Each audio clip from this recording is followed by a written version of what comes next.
Welcome to the deep dive. So today we took 12 biblical verses, picked totally at random, Completely random, yeah. and we compared them across 3 different historical translations, Young's literal, Rotherham's emphasized. Right, those specific ones. And our mission really was to find out if this random stack, actually held a coherent message, specifically about trials, their nature, maybe how long they last for the righteous. And what was fascinating, just jumped right out, was how the randomness just vanished. Vanished. How so? Despite picking them arbitrarily, every single verse, lined up, they all pointed to one main theme, the clear split between what the texts call the two paths. The two paths, righteousness and iniquity. Exactly. The way of righteousness and the way of iniquity. That was the core finding. Okay, so let's unpack that. Righteousness first. It's clearly not just going through the motions rituals. No, not at all. Micah 6.8 gives that threefold idea. Do justice. Love kindness. And walk humbly. It's much more about character and motive.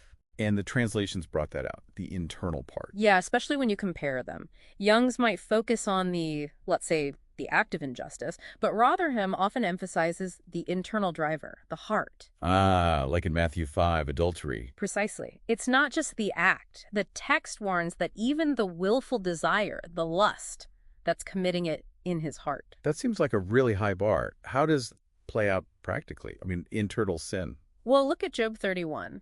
Idolatry isn't just bowing to a statue. Okay. It's defined as putting your ultimate confidence, your real trust, in wealth, in gold. Ah, so where your trust really lies, that hits differently than just, overt worship. Absolutely. That trust belongs only to the divine, according to the source. Okay, so contrast that internal focus with the other path, the way of iniquity. Right. The texts define that not just as making a mistake, but as, creative rebellion is a good way to put it. An act of choice against the nature of the Creator described. Like the example in Jeremiah, child sacrifice. Yes, Jeremiah 32 calls it an abomination. And the text emphasizes the horror by saying it never came into my mind, meaning it's completely alien to the divine character. Utterly alien. Yeah. Okay, let's connect this back. For you, the listener, maybe going through something tough right now, if you're trying to walk this righteous path, the sources are clear. It is not promised to be easy. Definitely not. Psalm 34 states that paradox so clearly. Many are the afflictions of the righteous. But out of them all, the Lord will deliver them. Affliction is almost like expected, part of the journey. Right, so the promise is deliverance. But how? What are the mechanics? Well, 1 Corinthians 10 gives us a framework. First, it says the trial is common to man. It normalizes it. Okay, so you're not alone in it. Exactly. But then God's faithfulness comes in with 2 guarantees. 1, he regulates the intensity. He will not suffer you to be tempted above what you are able. There's a limit. A limit. And the second thing, the outlet. People hear that and think, escape hatch, get me out of here. Yeah, it sounds like an instant extraction. But the Greek word used there, ekbasis. Ekbasis. And the purpose attached to it. It clarifies the meaning.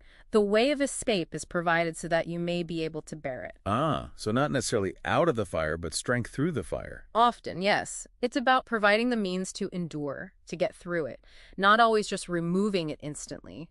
Tools, not teleportation. And this assurance, Job reminds us, comes from ultimate power, the one who forged the heavens like a molten mirror. Okay, so let's bring it home. For you, listening, wondering how long your current challenge will last. Will it end next month? Next year? Right. The texts, drawing from this non-random content, offer profound assurance. Deliverance is guaranteed. Proverbs 15 says the path leads upward towards life. That's the guarantee. But not a schedule. Exactly. No timetable. The focus isn't on predicting the end date. It's on active trust right now. Like Psalm 7, crying for refuge in the trial. It's about endurance, finding that path God provides to bear it. So the shift is from demanding relief to seeking the strength to endure what's happening now. That's the critical takeaway from these verses. Okay, so here's a final thought for you, the listener, to consider. Building on Psalm 78, it says, the righteous have a duty to transmit knowledge across generations.